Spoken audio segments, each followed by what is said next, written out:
Okay, guys, let's continue. So this is our second part of the revision series. If you haven't checked out the first part, be sure to do so.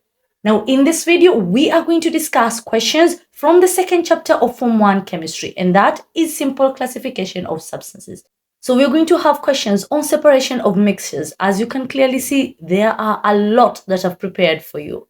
Effect of heat on substances, effect of impurities, the kinetic theory of matter, and lastly, elements, compounds, chemical symbols, and word equations. So let's dive into it. Our first question, a Form 1 student wanted to separate and obtain iodine and sodium chloride, this is the name for just, table salt, from a mixture of the two. He set the experimental setup as shown below. Okay. So we are being told that the mixture was heated for some time and left to cool. On cooling, shiny black crystals and white crystals were observed on the surface of the watch glass and in the beaker, respectively. So what are we going to do first? We are going to observe the setup. Okay, now if you look at the setup, we'll notice that we have a tripod stand. On top of the stand, we have a beaker. Inside of the beaker is a mixture of salt and iodine. On top of the beaker, we have the watch glass. That is the watch glass, and it's filled with cold water. Now the beaker is being heated. Those arrows represent a source of heat. So according to this, we are being told that on cooling, what happened is that shiny black crystals were observed on the surface of the watch glass as such, and white crystals were seen in the beaker. So we're supposed to identify what the shiny black crystals are and what the white crystals are. Okay, now guys, if you have a mixture and you're finding a way to separate these two, at the end of it, you're going to have different components of the mixture and nothing else. So the shiny black crystals are iodine and the white crystals are sodium chloride crystals or salt. So what property of iodine makes it to be collected on the watch glass as shown? Iodine sublimes. Now what happens is that iodine, when heated, moves directly from the solid state to the gaseous state. Now when heating substances, most substances tend to move from the solid to the liquid and lastly gaseous state on heating. But there are a few substances that sublime. So on heating, when in solid state, they directly become vapor. So they do not pass the liquid state. Now a very good example is iodine. So in this case, what will happen is that on heating, iodine is going to sublime into vapor. The vapor will rise, and when it comes into contact with the cold surface of the watch glass, it's going to undergo a process called deposition. So deposition is simply the reverse of sublimation. You're going to have the vapor changing back to a solid. Now the iodine crystals are going to form and are going to be deposited on the watch glass. Now, in case you're wondering what is the function of the cold water, it's simply to ensure that the vapor changes back to solid. Now, this method of separating the two is sublimation. Moving on to our next question, explain why water is not used as a solvent in extraction of oil from nuts. So when you talk about nuts, examples are coconuts, cashew nuts, ground nuts. Now, oil can be extracted from these. All of these mentioned are rich sources of oil. Coconut oil. So when we talk about extraction of oil on a large scale, in industries, this happens through a process called solvent extraction. So solvent extraction is a process that is used to separate components due to their unequal solubilities. So you are going to have a solvent being used. Now a solvent is going to be in most cases a liquid that dissolves something else. So you're going to use a liquid that will dissolve the oil present within the nuts. Now a good example is propanone.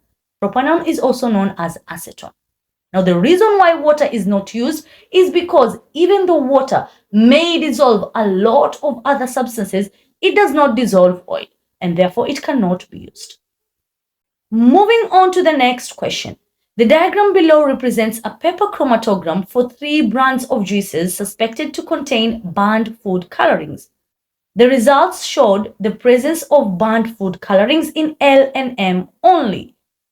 On the same diagram, circle the spots which show the banned food colorings, show the solvent front. Okay, so guys, this is a method of separation known as paper chromatography.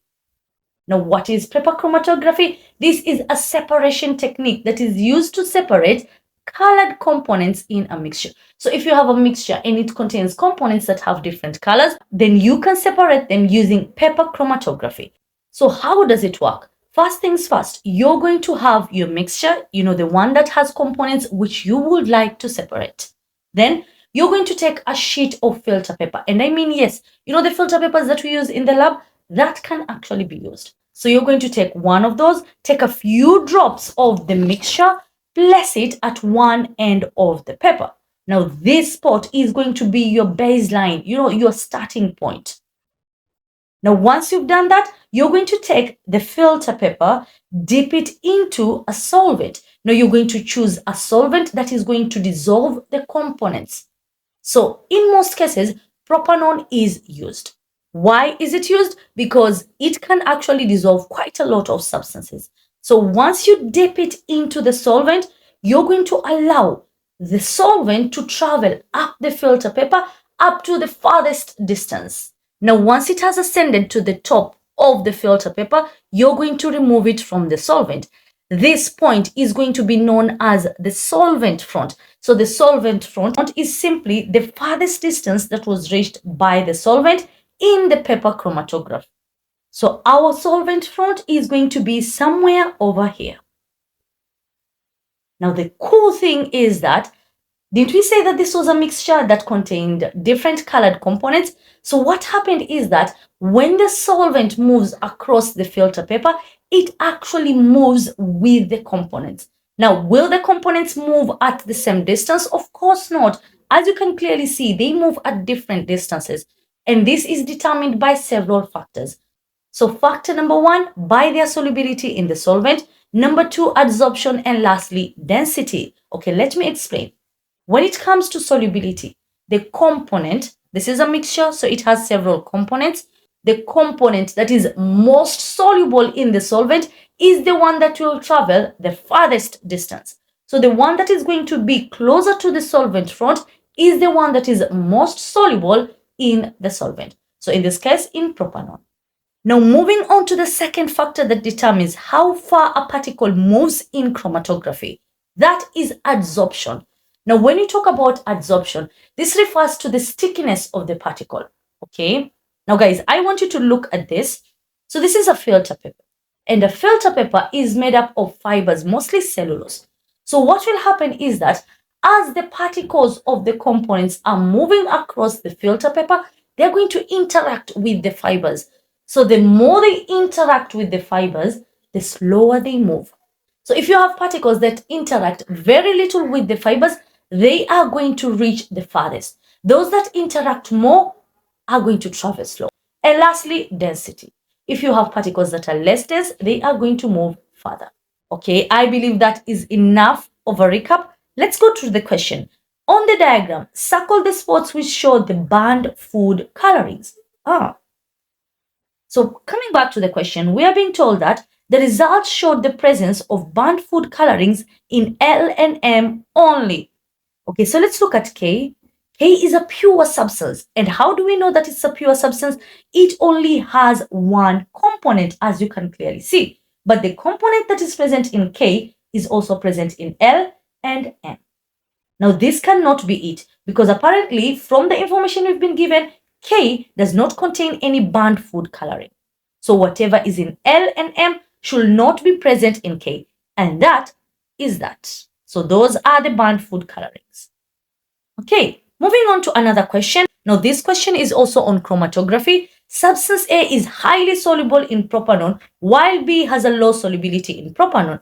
Which of the two substances will travel the shortest distance on an adsorbent material during paper chromatography? Explain. Now remember solubility, the one that is most soluble in the solvent is the one that will travel further. Propanol is simply the solvent. So if we have A being highly soluble, this is the one that will travel further. Part B, which other property determines the distance traveled by the substance? Okay, this is mentioned before. So this is whereby you have adsorption and density. You're not going to mention solubility in the solvent because this was already mentioned in part A. So the question is telling you which other property. Emphasis on other. Part C, give 2 applications of chromatography. So how is chromatography used? Now in sports, chromatography is used to identify banned substances. Remember, this is similar to the question that we just did. In the pharmaceutical industry, this is used to test whether drugs are pure. And lastly, in the food industry, to identify contaminants in foods and drinks. Moving on to the next question. The setup below was used to separate 2 miscible liquids Q and T. So Q has a boiling point of 98 degrees Celsius, T 78 degrees Celsius. Identify any 2 mistakes in the setup above. Okay, let's look at our setup. So this is a setup showing fractional distillation. Fractional distillation is a method of separation that is used to separate miscible liquids. Now, miscible liquids are liquids which, when mixed, form a uniform layer. For example, like water and milk. If you want to take water and milk, mix them, you're going to have one homogeneous layer, one uniform layer. You cannot tell where the water is and where the milk is, but it's going to be there. Another example is water and ethanol. Now, fractional distillation is used to separate miscible liquids that have a small difference in their boiling points. So if you have a setup such as this and they're asking you for a mistake, first thing, always look at where the Liebig condenser is. This is the Liebig condenser. And look at the water inlets. In most cases, you'll find that they are switched, and that is the mistake. So yes, they are actually switched. This is supposed to be water out, and this is water in. Now, this creates a counterflow system that ensures that cooling is very efficient. Now, if it were to remain the way it is right now, are you telling me that condensation will not take place? It will, but it's not going to be as efficient. Okay, what am I talking about? Over here, we have a mixture of liquid Q and T. You are supposed to heat the mixture. By the way, that is our second mistake. There's no heating taking place. How are we supposed to separate them when you're not heating them? So you're supposed to heat this too. Now, T has the lower boiling point. So what will happen is that it's going to boil fast and turn into vapor. Now it's going to pass through the Liebig condenser. When it enters the Liebig condenser, it's going to be in vapor state. It's going to be in gaseous state. Now we need to condense it back to a liquid. So condensation is simply a process whereby vapor is cooled back to liquid. Now that is the purpose of the water. It's simply to condense the vapor back to liquid. And you end up collecting it as the distillate. So essentially distillate X will be T. Why? Because it's the one that has the lower boiling point. Next question. Name the best method you would use to separate the following mixtures. Kerosene and crude oil, fractional distillation, salt and water, simple distillation. Now, if you're wondering, what is the difference between fractional distillation and simple distillation? Now, these two have differences in the setup and also the type of mixtures they're supposed to separate. So in simple distillation, you can use this method to separate a soluble solid from its solvent. You can also use this to separate two liquids that have a large difference in their boiling point. Fractional distillation is used to separate miscible liquids that have a small difference in their boiling points. Now, another difference between the two comes into with the apparatus used. In fractional distillation, you use a fractionating column that, to make the whole process more efficient. Simple distillation, no, the fractional distillation column is not used. Iron fillings and sulfur powder, that is use of a magnet. Whenever you see a metal mixed with something else and you're told you need to separate it, just use a magnet. De-oil from nuts, this is solvent extraction. Study the flowchart below and answer the questions that follow. Okay, let's look at the flowchart. So our starting point is here where water is. So water is being added onto sand to create a mixture that is labeled as A. Okay, so mixture A is simply going to be a mixture containing water and sand. So the mixture is then taken through process B, whereby you're going to have a solid Y and liquid X. So if you have a mixture of water and sand and you're passing it through a process and separating it into two components, one being a liquid and a solid, what will you simply end up with? Water and sand. So liquid X is going to be water, solid Y is going to be sand. So name process B. Okay, process B is going to be filtration. Give one reason why it's possible to separate the mixture A above using process B. So the reason why it's possible to separate a mixture of water and sand through filtration is because sand is insoluble in water. Okay, part C, give the name. We've already done that. Moving on to the next question. In an experiment to separate a mixture of two liquids A and B, a student set up the apparatus as shown below. Name the apparatus. This is a separating funnel. I love questions on the separating funnel because they are easy and straight to the point. Part B. Which property of the liquids makes it possible to be separated as shown? Now, there are actually two. Number one is that the liquids are immiscible. So they are not going to form one homogeneous layer. As you can clearly see, we have two distinct layers. So the liquids are immiscible. Number two is that they also have different densities. So liquid B is denser than liquid A, and that is the reason why it's found at the bottom. Which other method can be used to separate the two liquids? Decantation. So you can simply place the liquids in a beaker, let them settle. The denser liquid is going to settle at the bottom, while the less dense liquid is going to be at the top. And then simply pour out the top liquid slowly and carefully. Okay, another question on chromatography. Spots of pure pigments P and M and a mixture M were placed on a filter paper and allowed to dry. Okay, so we have pure substances P and Q. Now remember, when you talk about a pure substance, this only contains one type of particles. So P and Q are pure while M is a mixture. The paper was then dropped in a solvent. The results obtained were as shown on the paper chromatogram below. Label the baseline and the solvent front. That is our baseline, and over there is our solvent front. Which of the pure pigments was a component of M? Explain. Okay, let's look at M. M clearly has three components. That, and lastly that. So if we look at the two pure substances, look at Q. Can we actually have any component that is similar to what is present in Q? No. What about P? Yes. So if you have components that travel the same distance across a paper chromatogram, those are the same kind of components. So M is a component of P. Name a solvent that is used in paper chromatography. Propanol. State the method that can be used to separate the following mixtures. Okay, oil and water. That is a separating funnel, just like we did. Ethanol and water, that is fractional distillation. These are miscible liquids that have a small difference in their boiling points.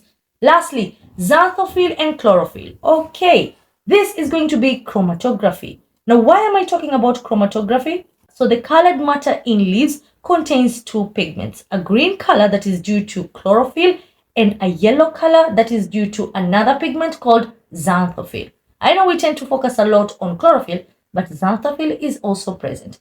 So you have xanthophyll and chlorophyll being pigments present in the leaves of plants. Now, if you want to separate the colored components of a mixture, what method do you use? Chromatography. From the name itself, chroma means color. So this is the method we are going to use. Moving on to our next question. In an experiment to separate a mixture Q of two miscible liquids, liquid N with a boiling point of 66 degrees Celsius and liquid M with a boiling point of 98 degrees Celsius, a student set up the apparatus as shown below. Okay, so the question is clearly telling us that we have a mixture labeled Q. This mixture contains two miscible liquids, one known as liquid N and the other liquid M. So in our setup, this is a setup on fractional distillation. What makes it possible to separate substances using this method? The fact that we have miscible liquids that have a small or a close difference in their boiling points. Name X. Okay, what is the apparatus X? That is a fractionating column. What is the purpose of the apparatus labeled X? Okay, so the purpose of the fractionating column is that it allows the vapors of the liquid whose boiling point has not yet reached to condense and flow back into the flask. Okay, so in our mixture of the two liquids, once the liquids have been heated, they're going to evaporate and rise up into the fractionating column.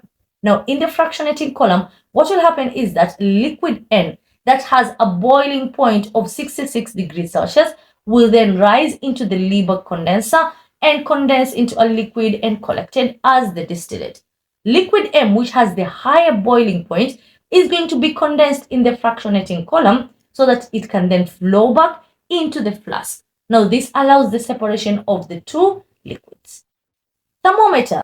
So the thermometer records the temperature of the vapor passing at that point. Identify one mistake in the setup. What did we say about this? If you have such a question asking you to identify the mistake, always go directly to the Liebherr condenser. Take a look at the water inlet and water outlets. Have they been interchanged? If they have, then you have your mistake. If they haven't, then look for another. So in this case, they have been interchanged. So that is supposed to be the water inlet. That is the water outlet. Which liquid was collected in the beaker as the first distillate? This will always be the liquid that has the lower boiling point, which in this case is liquid N at 66 degrees Celsius. What method will the student use to test the purity of the distillate obtained? Okay, now if you have a substance and you want to find out whether the substance is pure or not, you can use the following criteria. So these are the criteria for determining whether a substance is pure or not. Check the boiling point, check the melting point, and check the density. Pure substances have fixed melting points, boiling points, and density. If there's any variation, any change, that is an impure substance. Give one way of increasing the efficiency of this method so as to produce purer components. So the question is simply asking, if we want to ensure that the distillate obtained, that containing liquid N, is pure liquid N and nothing else, how do we ensure this? Now, this can be done through several methods. For example, increasing the length of the fractionating column, or making the fractionating column narrower, or even using more glass beads in the fractionating column. So the purpose of the glass beads is to increase the surface area of condensation of the vapors. Last one, give any one industrial application of this method of separation of mixtures. So this can be used in separation of crude oil, such that you end up having diesel, petroleum, cooking gas, and so on. It can also be used in recycling of used oil and separation of the different components of air. So this is known as the fractional distillation of liquid air. Describe how to obtain eleantor oil from maize seeds. Now, this will seem like a strange question, but it's simply an application question that is asking you how to conduct solvent extraction. So if you want to extract oil from maize seeds, this is the procedure to follow. Number one, you're going to crush the seeds in a mortar using a pestle as such. Now, this is done to increase the surface area of the seeds that is going to come into contact with the solvent. So this will allow for better extraction of the oil that is present in the seeds. Next, you're going to add the solvent. So in this case, the solvent that is used is propanol, since this dissolves oil. So the next step is that you're going to decant so that you can separate the solution. What solution am I talking about? The one that contains propanol and oil.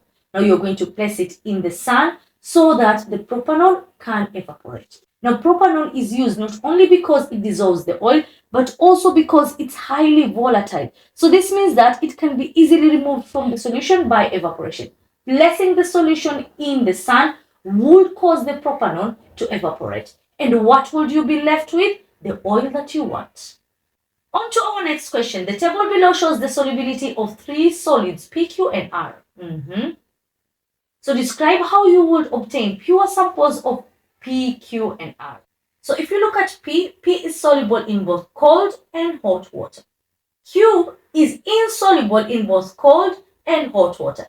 And lastly, R is soluble in hot water but insoluble in cold water. So what you're going to do is we're going to add cold water to the mixture and stir. This will end up dissolving P because P is soluble. So you're going to filter to get Q and R as residue. P is going to be in our filtrate. So you're going to take the filtrate, heat it until water evaporates, and you end up having P. So we have one separated. Now, back to the residue that contains Q and R. You're going to add hot water to the residue and stir. This will end up dissolving R. So you're going to filter next, obtain Q as residue and R as the filtrate. Again, heat the filtrate until the water dissolves, leaving R behind. So at this point, we have managed to separate all three components.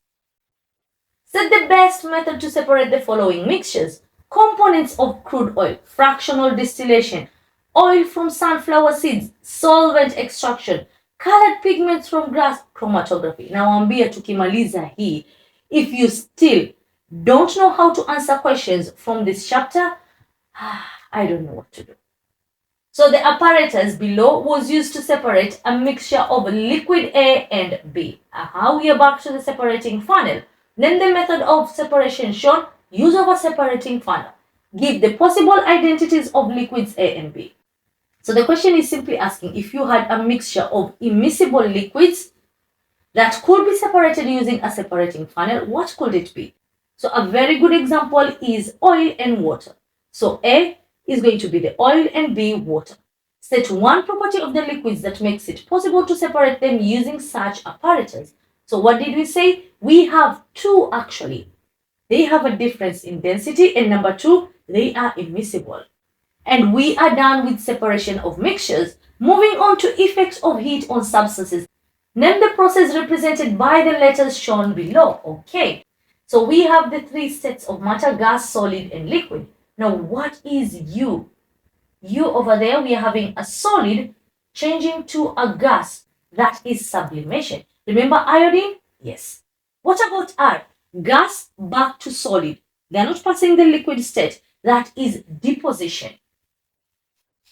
What about V? Solid to liquid, that is melting. Liquid to solid, that is freezing. What about S and T? So we're having a gas to a liquid. That is condensation. Liquid to gas at T, that makes it evaporation. Name two substances which undergo the process represented by R and U. So simply, what substances on heating sublime? So we have several. We have iodine, we have benzoic acid, we also have iron 3 chloride, aluminium chloride, we also have dry ice. This is also known as solid carbon 4 oxide. Now, one thing I would like to note is this. When it comes to carbon 4 oxide, don't state it as carbon 4 oxide. Carbon 4 oxide is actually a gas. So it's solid carbon 4 oxide that has the ability to sublime. The graph below is a heating curve for ice. Study it and answer the questions that follow.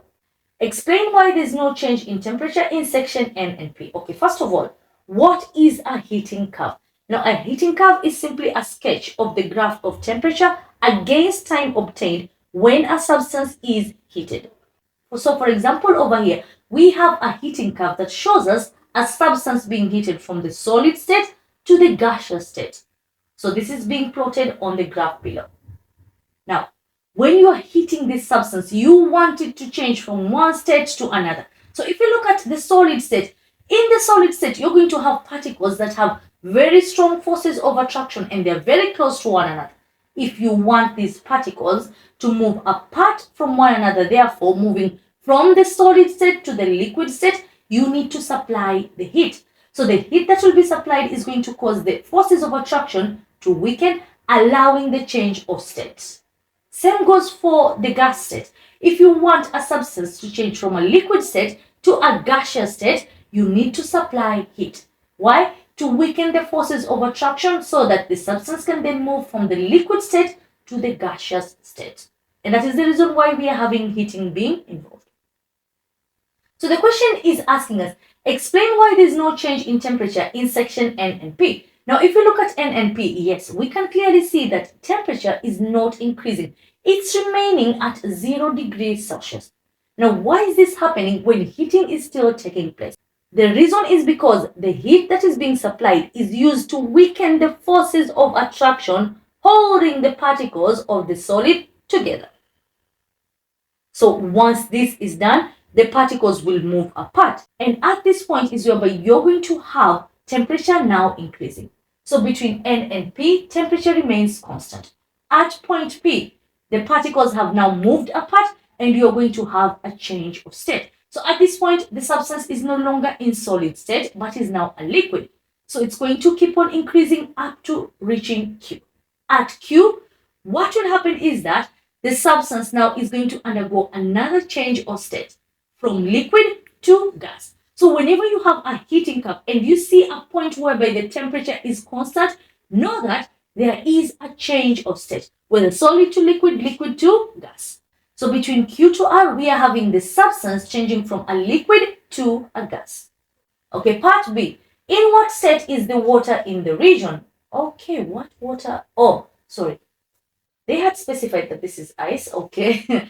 So at point R and S, where is, okay, at R and S, we're going to have it in vapor, so gaseous state. At point P and Q there, that is a liquid state.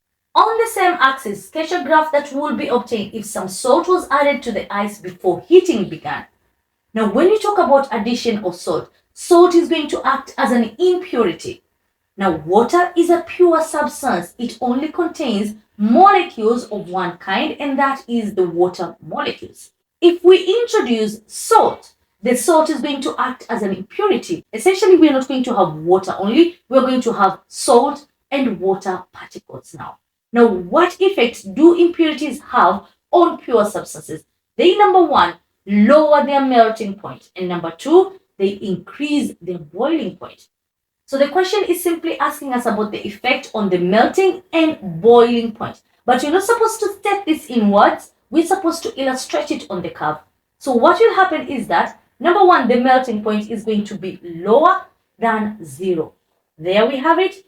And the boiling point is going to be higher than 100 degrees Celsius. So there we have it.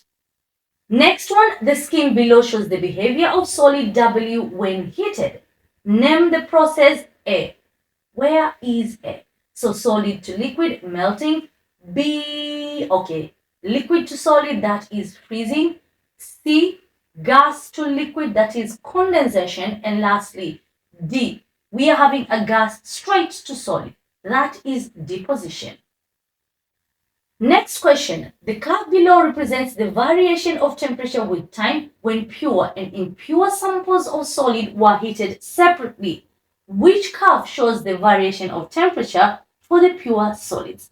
Now, when you talk about pure substances, they have sharp melting and boiling points. So that is represented by curve 2. So curve 2 is that of a pure solid, while curve 1 is that of an impure solid. So there you go. Next subtopic, effect of impurities. Now, before we talk about impurities, I just want to mention what a pure substance is, because you have to know what a pure substance is before knowing the effect of an impurity. Now, a pure substance consists of only one type of atom or molecule. That is, it only has one type of particles. For example, when I talk about hydrogen gas, this is a pure substance because it only contains atoms of hydrogen gas. What about oxygen gas? Again, this is a pure substance because it only has molecules of oxygen gas in it and nothing else. Now, when we talk about an impure substance, this is something that has two or more different types of particles. A good example is seawater. Seawater has water molecules. You're also going to have particles of other mineral salts. So essentially, it's simply, mkorogo, an impure substance. Now, if you have two substances and would like to find out which one is pure and which one is impure, you can simply test the melting point, boiling point, or the density. This will let you know which one is pure and which is not. Now, on to our first question in this subtopic. Salt is normally sprinkled on roads during winter in temperate countries. State and explain why salt is put on roads during winter. Okay. Now, addition of salt to water is going to act as an impurity. The salt will be an impurity. What did we say was the effect of impurity on the melting point? It lowers the melting point of ice, causing it to melt at a temperature below 0 degrees Celsius, which is very good because it prevents ice from piling up onto the roads. Now, this has a disadvantage. Why is this practice of great concern to motorists? Now, when it comes to salts, what happens is that salt actually speeds up rusting. So it ensures that rusting takes place at a very fast rate. Now, if you're a motorist and you have a vehicle, wouldn't that be a concern to you? Imagine the salt coming into continuous contact with the metallic parts of your vehicle. Not good at all. Next question. If common salt is added to wax, what will be the effect on the melting point of wax? So, again, it acts as an impurity. It lowers the melting point. Okay, another one. When pure ethanol is heated, it changes to a gas at 78.5 degrees Celsius. What is the name given to this temperature? Okay, ethanol is a liquid at room temperature. If you heat it and it changes to a gas at a particular temperature, that temperature is its boiling point. What will happen to this temperature if an impurity like water is added to the ethanol? It will increase the boiling point. Pure naphthalene has a melting point of 80.2 degrees Celsius. What is the effect of adding camphor to the pure naphthalene on its melting point? So, in this case, what will happen is that the camphor is now going to act as an impurity. So, it will lower the melting point of naphthalene. Our next subtopic, kinetic theory of matter, states the kinetic theory of matter. So, this theory states that all matter is made up of particles that are in continuous random motion. Just that. Now, in the boxes provided below, show how particles are spaced in solids, liquids, and gases in terms of kinetic theory. So, according to this theory, in the solid state, the particles are closely packed together and they are in fixed position. So, they simply vibrate within their positions. They don't move from one point to another. And that is the reason why solids, they don't move from one point to another. In the liquid state, you're going to have particles that are not as close together as they are in the solid state. So they can move from one position to another within the liquid.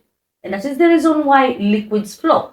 In gases, you're going to have particles that are far apart from one another and free to move randomly in all directions.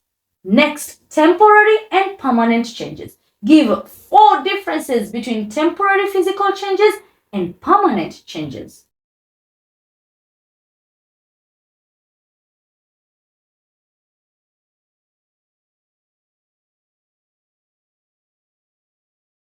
Next question. A student mixed iron fillings with sulfur powder in a watch glass. The mixture was heated and a black solid was formed. Is this a physical or chemical change? This is whereby iron reacts with sulfur to form iron 2 sulfide, which is the black solid. You cannot then take the iron 2 sulfide, somehow break it apart to give you iron and sulfur. It's impossible.